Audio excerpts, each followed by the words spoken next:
Bags packed, passport ready, we are flying to the most iconic cities in the world, a city where centuries of history meets modern charm. Welcome to London, but first things first, let's grab the luggage, find some transport, and head to the hotel. The hotel shuttles wait right outside the Heathrow airport and drop you to your hotel. Me being me, I got on at the wrong property and had to drag my suitcase to my hotel.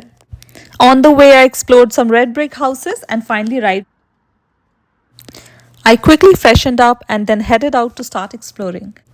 I chose to stay close to the airport, which is located in Hillingdon, bordering Hounslow to the east. I stayed at a hotel in Hounslow West, which is 3 miles from the airport. Hounslow West is a vibrant part of West London. It's a fantastic mix of bustling streets, diverse communities, and a real sense of local life. No exploration is complete without trying some local food. I read some good reviews about this place, so thought of grabbing a bite from the chai wala. Ordered some aloo pranthas with chai that got served on a newspaper. Funny part, for the first time, pranthas didn't feel filling, and I'm sure you know why. Nevertheless, they were tasty. Hounslow West has a significant South Asian population, particularly from India and Pakistan. The shops, the market, the restaurants are all a testimony to this. Right across the road, you see the Hounslow West Station. It's an underground station on the Piccadilly line, providing services to Heathrow Airport and Central London. You can check Transport for London for live updates, timetables, and information on quieter travel times. The station is located on Bath Road, close to the Great West Road. From busy streets to historic estates and greenways, planning your specific walking route can help you make the most of the time. Brick houses in Hounslow West feature common UK house types such as detached, semi-detached, and terrace properties. These homes are a prevalent part of the area's residential landscape, varying in architectural style. Finally, I headed back to my hotel where my nephews were waiting for me. Could not wait any longer to give them a hug. Right after we set out for Southall, which is often called Little Punjab or Little India. It's a large suburban town in West London known for its lively streets, colourful shops, and aromatic food markets. Like Hounslow, Southall has strong Indian and Pakistani roots mixed with communities from all over the world. You will find women in hijabs, colourful saris, street food stalls selling samosas and Indian sweets, and bright fabrics hanging in shop fronts that remind you of a small town in India. Punjabi music fills the air and the streets bustle with activity from the thriving local economy.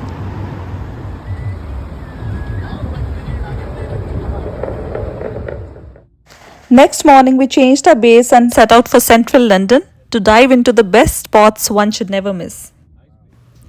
To drive through central London, you must be prepared for the congestion charge and ultra low emission zone charges and learn how to pay them through the app called TFL, Pay to Drive in London. So finally, we were here. Honestly, no trip to London is complete without stopping for a classic photo at Big Ben and the Houses of Parliament.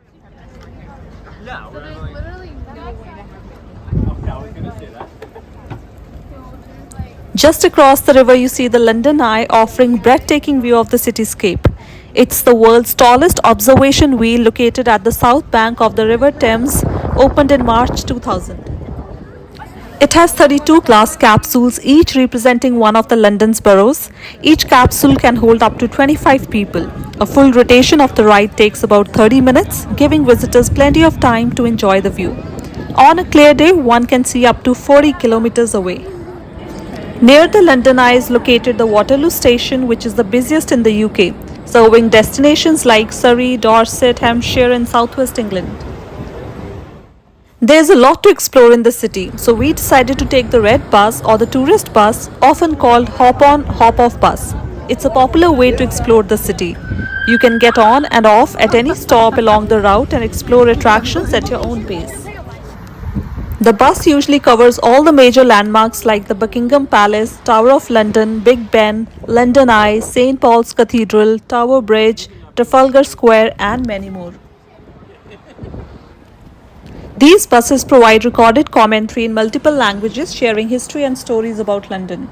The buses run every 10 to 20 minutes, making it easy to plan sightseeing. It's a great way to see a lot of London in a short time without worrying about driving through the traffic.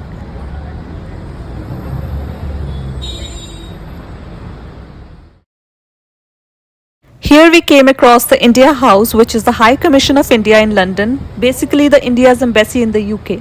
It represents India's government in the UK. This is where all the diplomatic work happens. Things related to visas and passports are taken care of here. Every year, Independence Day and Republic Day are celebrated here. Look at these narrow streets, red buses, black cabs, cyclists weaving in and out, and people in a rush. Yet it feels calm and organized. There's something magical about watching everyday London life from above, like you are in your own little moving balcony. The double decker red bus is a symbol of London, and when you're on top of one, it feels like you're part of the city's heartbeat. The fun part is you don't just see the landmarks, but you see the life of the city unfolding right below you. On the left, you see the St. Paul's Cathedral. This is the seat of the Bishop of London. It has hosted events like the funerals of Winston Churchill and Margaret Thatcher, national celebrations, and the wedding of Prince Charles and Lady Diana Spencer. Here you see Finlayter's Corner, a historical building located near the London Bridge station, constructed beneath the new railway line and named after the 19th century wine and spirits merchant Finlayter, Mackey, Todd and Company. It now houses a large Asian superstore.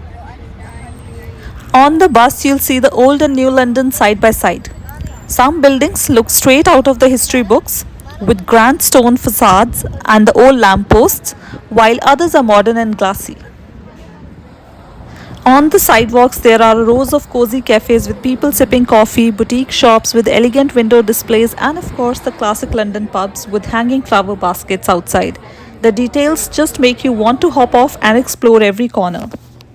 Here we are crossing the beautiful Victorian age bridge, the Tower Bridge, that's built across the River Thames close to the Tower of London. It was built to facilitate both road and pedestrian traffic while still allowing tall ships to navigate the River Thames. Right in front you see the Tower of London, once a fortress, palace and prison. Today it's home to the glittering crown jewels.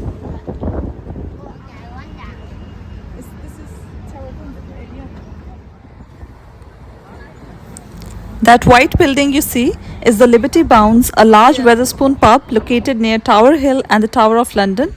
It's themed around London's history and naval heritage. And that's the City of London School, an independent day school for boys aged between 10 to 18. It's one of the top academic schools in the UK. As the bus glides through the streets of London, the River Thames comes into view, winding like a silver ribbon through the heart of the city. From the open top deck, one gets a sweeping panorama. Historic bridges gracefully cross the water with boats and ferries gently cutting through the current. From the bus, you watch joggers and tourists strolling along its banks. In the Parliament Square Gardens, Westminster, there's a prominent statue of Mahatma Gandhi surrounded by statues of other world leaders like Nelson Mandela, Winston Churchill and Abraham Lincoln. The statue was unveiled in March 2015 by the then India's Finance Minister Arun Jaitley. This is the famous Buckingham Palace, the official London residence of the British monarch, originally built in 1703 as Buckingham House for the Duke of Buckingham. In 1761, King George III bought it for Queen Charlotte, and so it was once known as the Queen's House. In 1837, it became official royal residence when Queen Victoria took the throne. It has 775 rooms and is famous for its balcony, where members of the royal family appear during national celebrations. Millions of tourists visit each year, gathering at the gates to take photos and witness royal traditions. Then we went on a stroll through the St. James Park, one of the London's oldest of the 8 royal parks. It's spread over 57 acres. People walk, picnic, birdwatch, or simply sit on the benches to take in the views. It's a great place for photography, especially during spring when the cherry blossoms bloom, or autumn when the leaves turn golden. Here we made a quick stop at the Ritz-Carlton to refuel our tummies. The fresh flowers in the lobby, the live music, and the personalized guest service was a pleasant experience. Walking again through the St. James Park, we went back to the gardens in front of the Buckingham Palace, visited some shops, and explored the city. On our way, we stopped for a little treat. My little nephew had been talking about gelato the entire walk. Look at that excitement, watching each scoop like it's a magic show.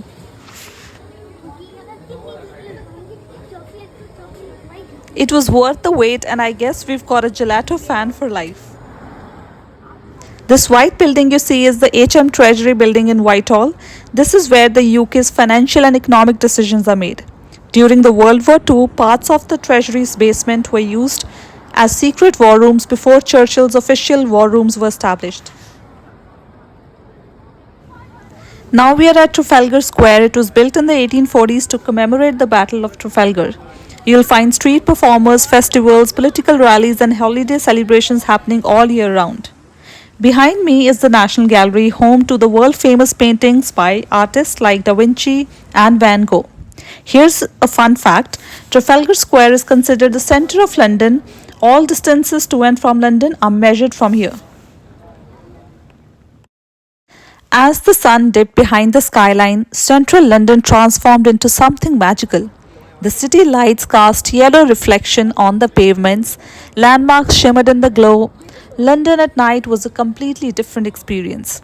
We also strolled through the bustling streets of colorful Chinatown. It was such an amazing day exploring London, from the busy streets to the beautiful night. We ended the day with a sumptuous meal at an Indian restaurant, Masala Zone, looking forward to the next day.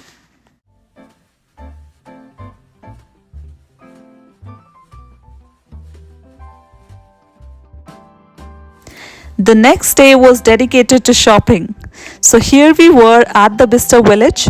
This is one of the UK's top spots for shopping and a must visit for fashion lovers. Whether you're hunting for a classic handbag, designer dress, stylish shoes, or just window shopping, this place makes the whole experience feel like a day out. The streets are beautifully designed with boutique style shops, cobbled lanes, and charming little cafes to take a break.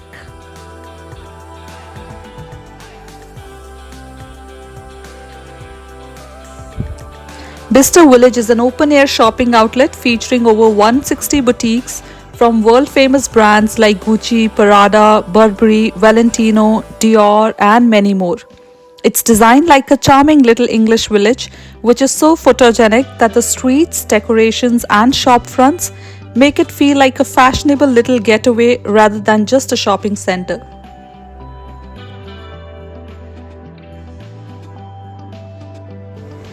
It also has a nature-inspired play area for kids to burn off some energy while you enjoy a well-deserved break.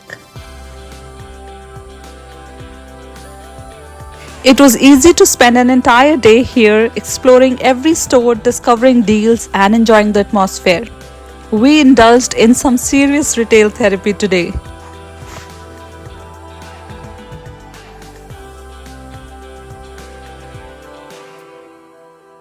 As if the previous day's shopping wasn't enough, we started our next day by visiting Harrods, another world-famous shopping destination located at Knightsbridge, central London.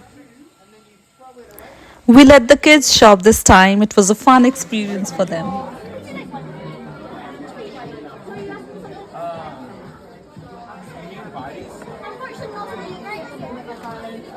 Have you never seen Magic Lights before, guys? No? Come on, Emma. What's your lovely name, my darling? Sumir. Sumir. Amazing closer. It's very loud in here. Sumir, you hold out your hand for me, sweetie. So you can make those lights pass through you. They will go through the solid objects. They will go through the hollow ones as well. Or and then they'll come out your belly. Or if you snip it, achoo! Thank you, John. Sumir, hold out that hand. You can then turn these into balls. Yeah, I know. Right? If you want to watch them enjoy this, guys. So we're going to take the ball. We're going to give it a little rub it up. We then walked through the Knightsbridge, famous for its stunning architecture, elegant streets, and high-end residential areas.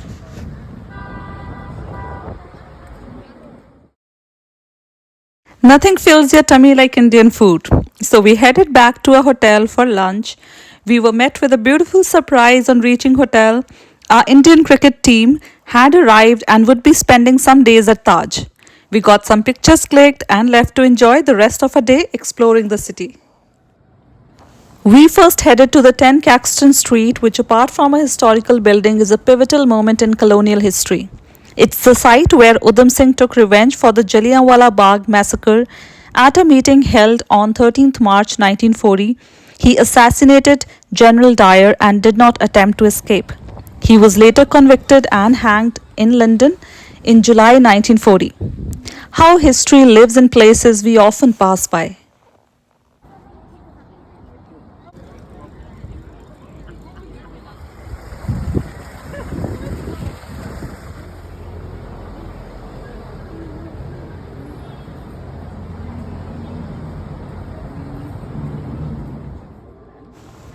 Here we are at the Oxford Street, one of the busiest streets in Europe.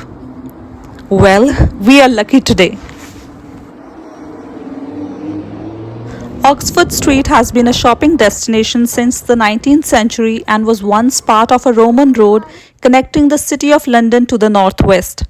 From high street bargains to iconic department stores, it offers a nice shopping experience. And when you need a break from shopping, there are plenty of cafes, bakeries, and restaurants where you can grab a quick coffee or a bite to eat.